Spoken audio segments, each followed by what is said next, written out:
천국은 마치 밭에 감추인 보화와 같으니 사람이 이를 발견한 후 숨겨두고 기뻐하며 돌아가서 자기의 소유를 다 팔아 그 밭을 사느니라. 또 천국은 마치 좋은 진주를 구하는 장사와 같으니 극히 값진 진주 하나를 발견하며 가서 자기의 소유를 다 팔아 그 진주를 사느니라. 아멘. 네, 이 세상을 살아가는 모든 사람들은 관심을 가지고 눈여겨보는 분야가 있습니다. 그것을 우리는 관심사라고 하고, 그 사람들의 관심사가 공통적으로 모이게 되면 그것이 하나의 유행, 좀 어려운 말로 트렌드를 이루게 됩니다. 제가 2000년도에 들어서 우리나라 혹은 세계에서 어떤 트렌드들이 유행했는지를 쭉 살펴보니까 주로 건강이나 아니면 내가 어떻게 하면 안락하게 살 수 있는지, 아니면 내가 어떻게 하면 좀 더 예뻐지고 멋있어질 수 있는지, 그리고 어떻게 하면 이 세상을 좀 더 행복하게 살 수 있는지, 이런 것들이 트렌드 관심 분야가 되어서 어떤 연도에는 몸짱 열풍이라든지 바디 프로필 찍는 그런 것들이 막 유행을 하게 되고, 어떤 연도에는 이제 웰빙이라고 해서 건강한 식재료로 맛있는 요리를 해 먹는 것이 유행을 하기도 하고, 그리고 어떤 연도에는 책을 많이 읽고 공부를 많이 자기 개발을 하여서 행복한 삶을 살아가는 것이 이렇게 유행을 만들어 나가는 것을 보게 됩니다. 그리고 그런 유행들을 쭉 보니까 여러 가지 유행들이 있었는데요. 혹시 우리 성도님들도 한번 보시면서 혹시 욜로라는 말을 아십니까? 욜로는 You only live once 해서 너 어차피 한 번 사는 인생 하고 싶은 거 막 다 하면서 살자라는 그런 인생의 가치관이고요. 워라벨이라는 말도 유행했습니다. 워라벨이 뭘까요? Work Life Balance에서 일과 삶의 균형이 있는 그런 삶, 저녁이 있는 삶이라는 것이고요. 또 우리가 당면한 문제 중에 하나인 이 기후 변화도 하나의 트렌드였고요. 제가 아까 말씀드렸던 바디 프로필, 바디 프로필은 이제 옷을 좀 이렇게 빨개 벗고 멋있는 몸을 사진을 찍는 그런 것인데요.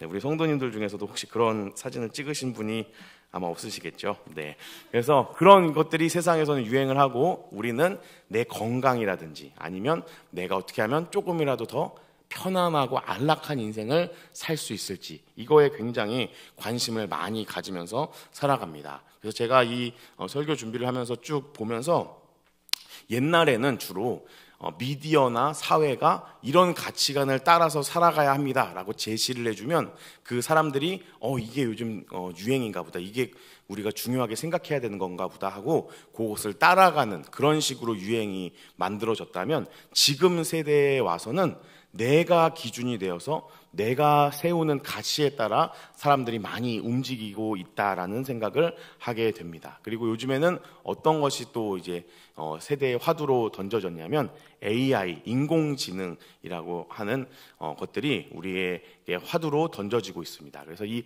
AI를 어떻게 이용해야 내가 조금 더 편안하게 인생을 살아갈 수 있을지, 이 AI가 과연 나의 삶에 어떤 도움을 줄 수 있을지, 여기에 대해서 사람들이 굉장히 관심을 많이 가지고 있습니다. 그래서 이 세상 사람들이 관심을 가지고 있는 분야들을 잘 면밀히 살펴보면 이 모든 것은 결국에는 내 개인의 행복과 아주 밀접한 영향을 가지고 있다라고 우리가 살펴볼 수가 있습니다.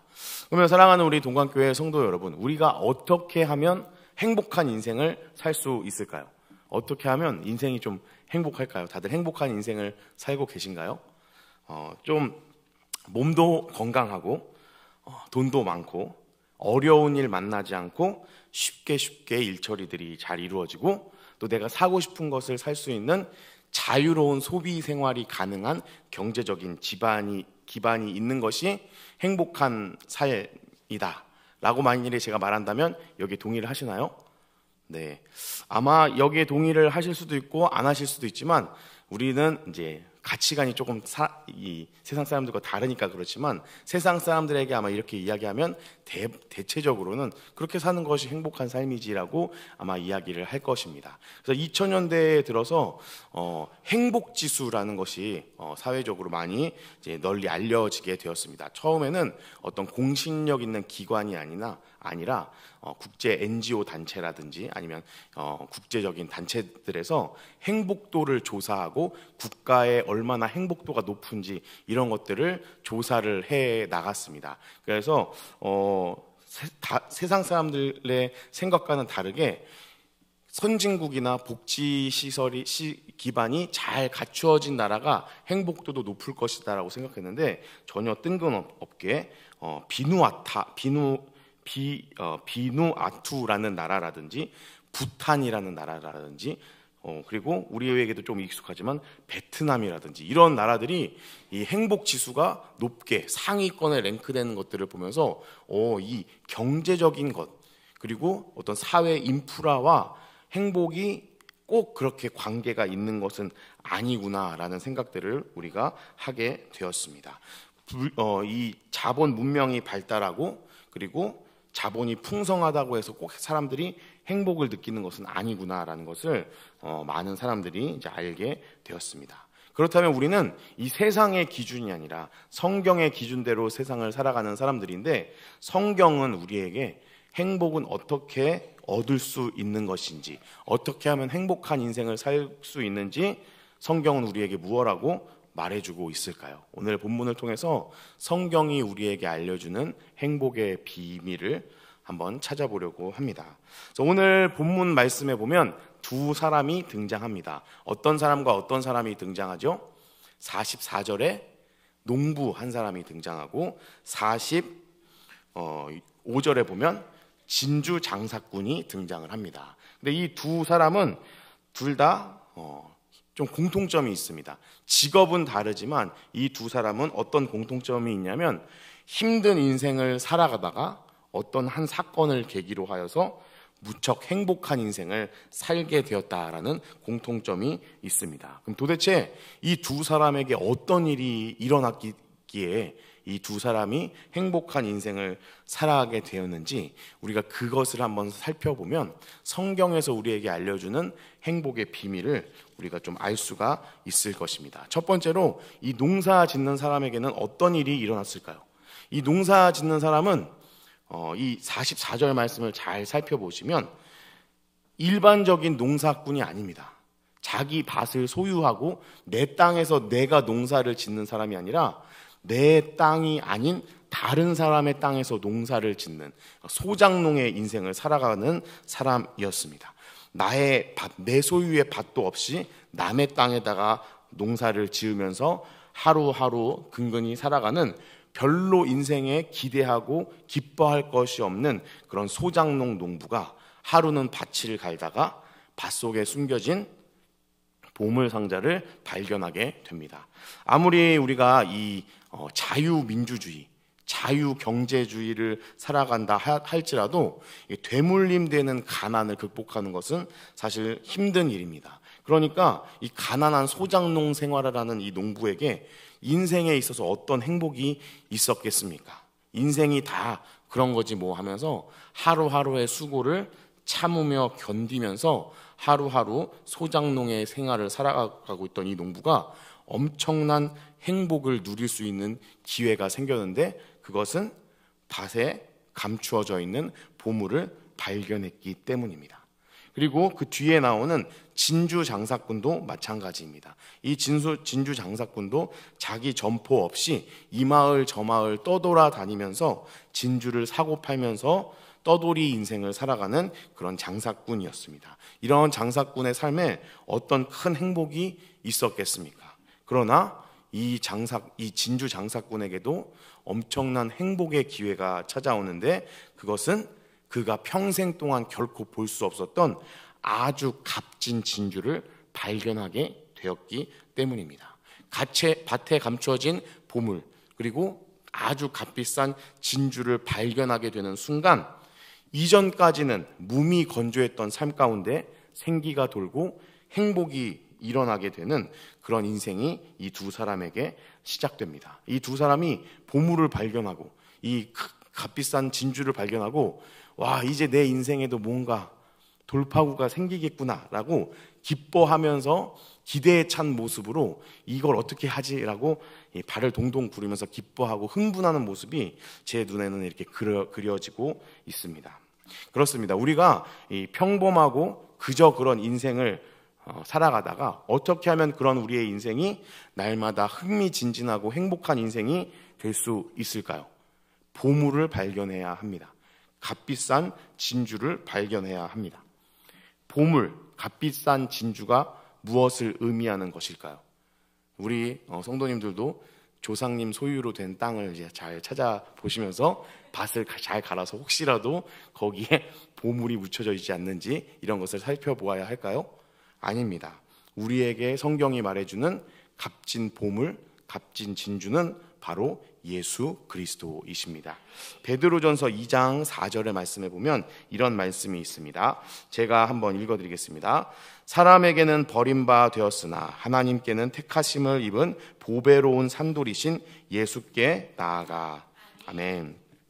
사람들은 우습게 보지만, 사람들은 예수님이 별거 아닌 것처럼 여기지만 예수님은 하나님께서 택하신 보배로운 산돌이다, 즉 보물이다라고 성경은 우리에게 알려주고 있습니다.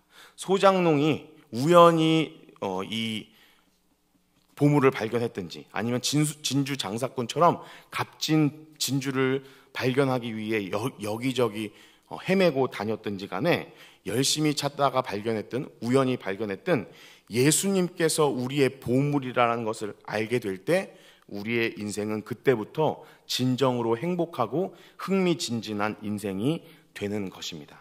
예수님이 우리의 보물이십니다. 참으로 엄청난 값진 보물이라고 성경은 우리에게 말해주고 있습니다. 예수님이 왜 우리에게 보물이 되시는가? 예수님이 우리를 위하여 십자가에서 돌아가셨기 때문입니다. 예수님이 우리의 모든 죄의 문제를 해결해 주셨기 때문입니다. 예수님께서는 이미 하나님의 뜻을 어기고 하나님께서 창조하신 본래의 모습을 잃어버린 인간이 하나님께서 창조하신 옛 모습, 그 온전한 모습을 회복시키고 창조의 본질을 회복할 수 있는 길을 열어주셨기 때문입니다. 예수님께서 겟세마네 동산에서 피땀을 흘리며 기도하셨기 때문에 우리가 우리의 의지로 하나님의 일을 생각할 수 있고 하나님께 반응할 수 있게 되었습니다. 예수님께서 가시관을 머리에 쓰심으로 말미암아 우리의 머릿속에 문득문득 생겨나는 죄악된 생각을 우리는 이겨낼 수 있습니다. 예수님께서 손과 발과 옆구리를 찢기시고 창에 찔리셨기 때문에 우리가 하나님의 은혜의 보좌 앞에 나아갈 수 있게 되었습니다. 예수님께서 십자가에 죽으심으로 말미암아 우리는 사망 권세를 이기고 영원한 하나님 나라를 약속받을 수 있게 되었습니다. 그렇기 때문에 이 예수님의 십자가의 은혜는 우리에게 죄의 영향력을 완전히 끊어내고 하나님의 복이 우리에게 임하게 하는 정말 세상에서 가장 값진 보물이라는 사실을 우리 성도님들이 기억하시기를 바랍니다. 이 예수님 때문에 우리는 더 이상 세상의 종노릇하지 않고 하나님 안에서 참된 자유와 하나님의 권능을 누리는 그리스도인의 삶을 살게 되는 줄로 믿습니다.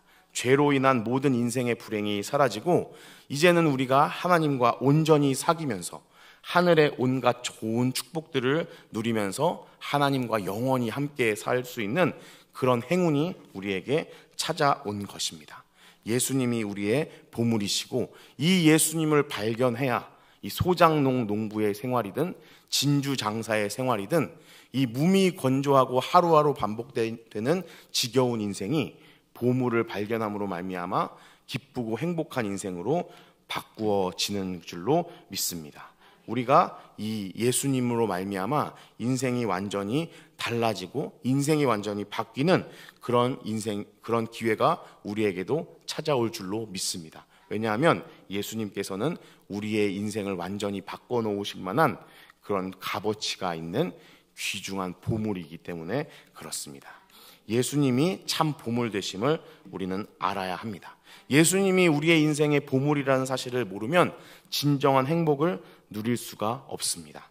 그래서 우리가 어떤 인생을 살아가든지 간에 우리의 인생에 주어지는 일로는 우리가 진정한 행복을 누릴 수가 없습니다. 진정한 보물이 되신 예수님을 만나고 그 예수님을 소유할 때야 비로소 우리는 진정한 행복을 누리게 되는 것입니다. 만일에 이 소장농 농부가 밭을 열심히 개경하다가 보물을 발견했는데 이게 보물인 줄도 모르고 지나갔으면 어떻게 될까요? 그냥 그 보물은 거기에 있는 상태로 이 소장농은 하루하루 또 남의 밭을 돌아다니면서 농사를 지어야 했을 것입니다. 이 진주 장사가 값비싼 그 값진 진주를 발견하였는데 이거보다 좀 더 좋은 진주가 있지 않을까 하고 이 진주를 버리고 다른 곳으로 찾아갔다면 여전히 이 사람은 힘든 일상생활 속에서 그대로 똑같은 삶을 살아가게 되었을 것입니다. 우리도 마찬가지입니다. 우리가 예수님의 가치를 모르면 여전히 세상에 얽매이고 참된 행복은 꿈꿔보지도 못하고 세상이 강요하는 대로 세상의 가치관과 기준에 맞게 살아가면서 어떻게든 한번 행복을 맛보기 위해서 발버둥치는 헛된 노력으로 가득 찬 인생을 살 수밖에 없습니다. 제가 이제 어렸을 때 저희 아버지도 목사님이셨기 때문에 요즘에는 잘 안 그러지만 저는 아버지를 따라 돌잔치를 좀 많이 다녔었습니다. 그래서 돌잔치를 가면 그 돌잡이라는 것을 하잖아요. 근데 이제 우리 기독교인들께서는 그것도 약간 좀 미신적이다 해서 잘 안 하지만 이 애기들한테 이제 돌잡이라고 해서 뭐 연필이라든지 청진기라든지 돈이라든지 뭐 책이라든지 이런 거 주고 뭐를 집는지를 보면서 얘가 나중에 뭐 의사가 되겠다. 청진기를 잡으면 의사가 되겠구나. 뭐 연필을 잡으면 뭐 교수가 되겠구나. 이런 식으로 이제 아이의 미래를 나름대로 재미있게 한번 점쳐보는 그런 생활을 하죠. 제가 그런 돌잔치에서 가장 기억에 남는 것들이 있는데 어떤 것이냐면 그 아이 친척 어른들께서 1,000원짜리 지폐, 5,000원짜리 지폐, 10,000원짜리 지폐, 그 당시에 이제 50,000원짜리가 없었기 때문에 이렇게 주고 자 뭐 가질래? 라고 했을 때 그 애가 1,000원짜리나 5,000원짜리를 잡으면 그러면 그냥 역시 아직 애가 아무것도 모르는구만 하면서 이렇게 넘어가고 10,000원짜리를 딱 잡으면 지 아빠 닮아서 돈은 잘 밝히네 이런 이야기를 하면서 애가 이렇게 하는 것을 보게 됩니다. 마찬가지입니다. 우리가 예수님을 우리의 인생 가운데 발견하고 나서도 이 예수님이 얼마나 값진 분인지 모른다면 우리에게는 예수님이 아무런 소용이 없습니다. 예수님으로 말미암아 이 인생이 달라지는 소장농의 생활이나 이 진주 장사의 생활이 우리와는 별로 상관이 없는 이야기가 될 수밖에 없습니다. 그럼 이 성경에서 오늘 44절과 46절에 나오는 이 소장농과 진주 장사가 보물을 발견한 후에 어떻게 행동을 하고 있나요? 보물을 자기 손에 넣기 위해서 최선의 노력을 다합니다. 44절과 또 46절을 보면 이 모든 소유를 다 팔아서 그 밭을 사고 진주 장사도 마찬가지로 자기 소유를 다 팔아서 그 진주를 사는 모습을 우리에게 보여주고 있습니다. 예수님이 내 인생의 모든 문제를 해결해 주실 수 있는 진정으로 값진 보물이라는 것을 알게 되었다면 이제 우리가 할 일은 그 예수님을 우리의 삶 가운데 모실 수 있도록 최선의 노력을 다해야 한다는 것입니다. 보물을 발견한 소장농이나 이 진주 장사가 그것을 내 손에 쥐을 때까지, 그것이 내 소유 안으로 들어오기까지 자기의 삶을 거기에 다 올인해서 생활을 했을 것입니다. 그리고 그것들 역시도 이 사람들에게는 아마 행복한 과정이었을 것입니다.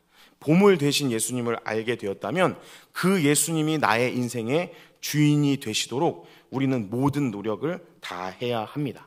대충 노력해서는 그 보물을 살 수가 없습니다.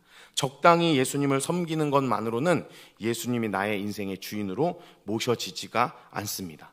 우리가 예수님과 상관없는 인생을 살게 되는 주요한 원인은 뭐냐면 우리가 예수님을 우리의 삶의 주인이 되시도록 애쓰고 힘쓰지 않는다라는 사실입니다.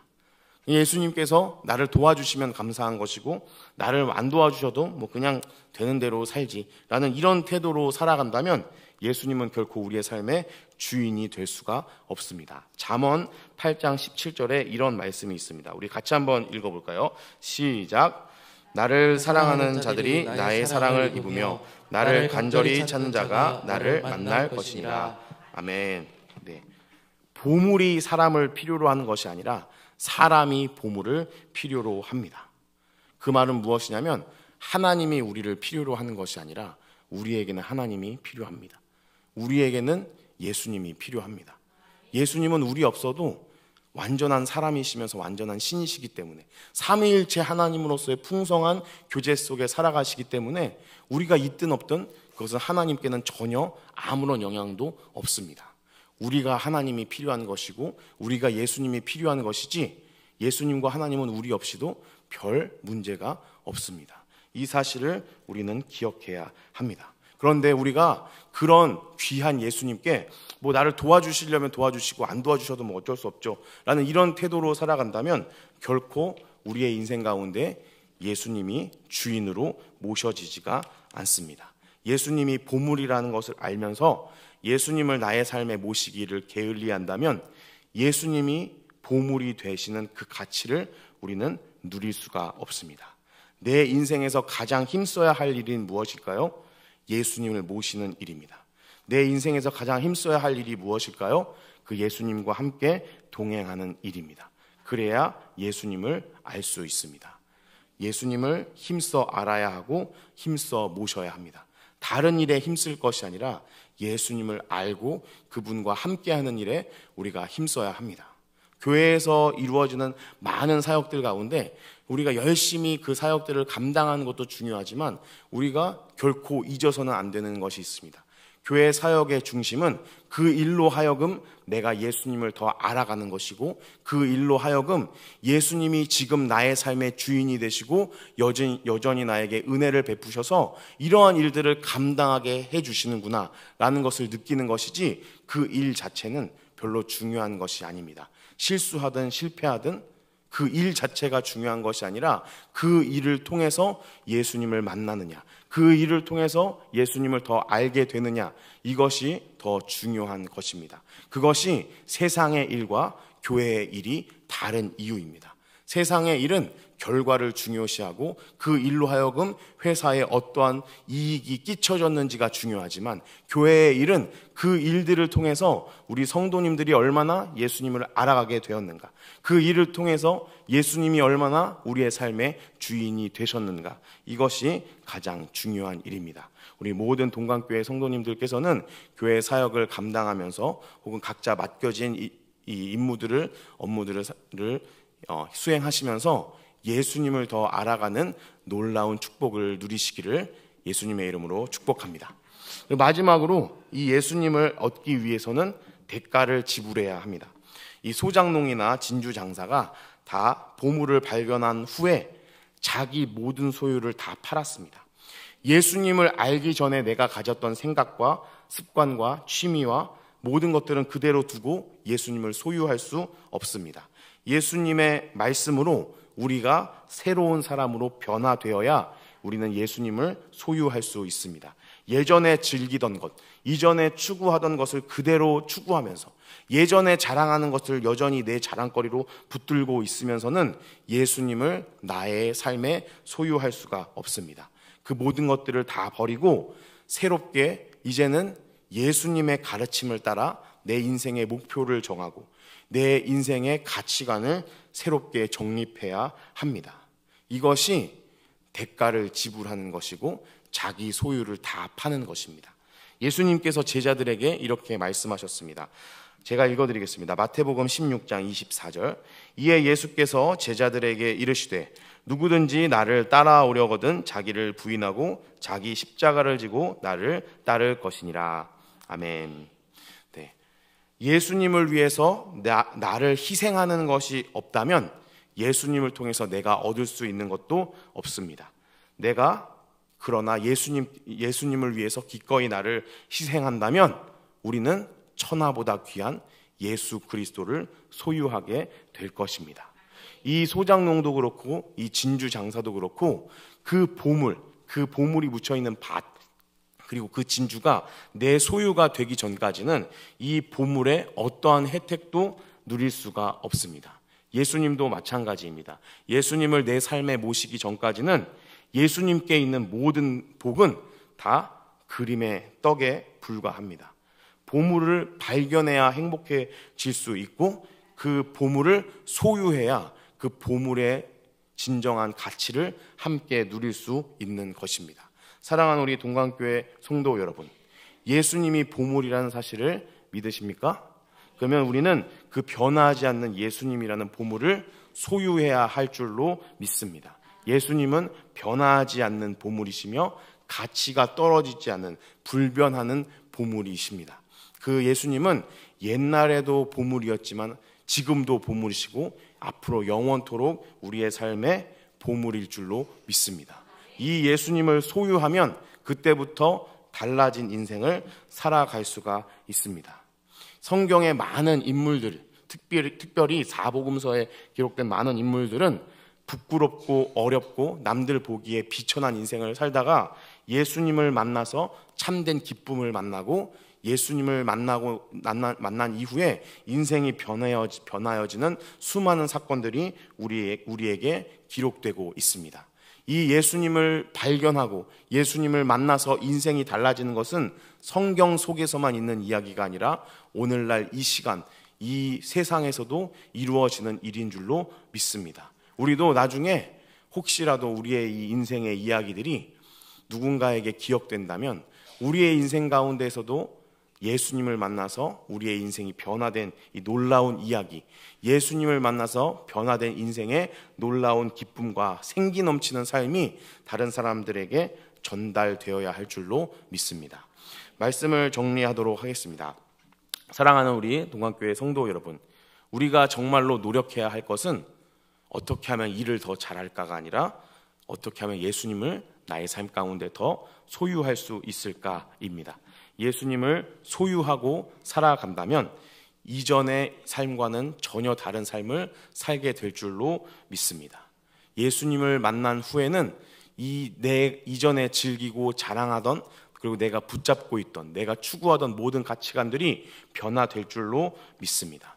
우리가 그 예수님을 나의 인생의 주인으로 모시고 달라진 인생을 살아가게 되기를 소망합니다. 그리고 예수님께서 우리를 위해서 자기의 생명과 목숨을 조금도 아끼지 않고 우리를 위해서 기꺼이 내어놓으셨던 것처럼 우리도 예수님을 따라간다면 이제는 세상 속에서 어떻게 해서든지 나를 드러내고 살리기 위해서 사는 것이 아니라 예수님처럼 다른 사람들을 위해서 기꺼이 희생하고 나의 삶을 내려놓는 놀라운 인생을 살아가야 할 줄로 믿습니다. 내 힘과 의지로 하는 것이 아니라 이 예수님이 나에게 있기 때문에, 예수님을 소유했기 때문에, 그 예수님의 놀라운 보물의 값어치가 나에게 있기 때문에 진정으로 그런 희생과 자기 포기의 삶이 가능한 줄로 믿습니다. 그래서 이 예수님 때문에 참된 행복을 누리고 살아가는 우리 모든 동강교회 성도님들이 되시기를 예수님의 이름으로 축복합니다.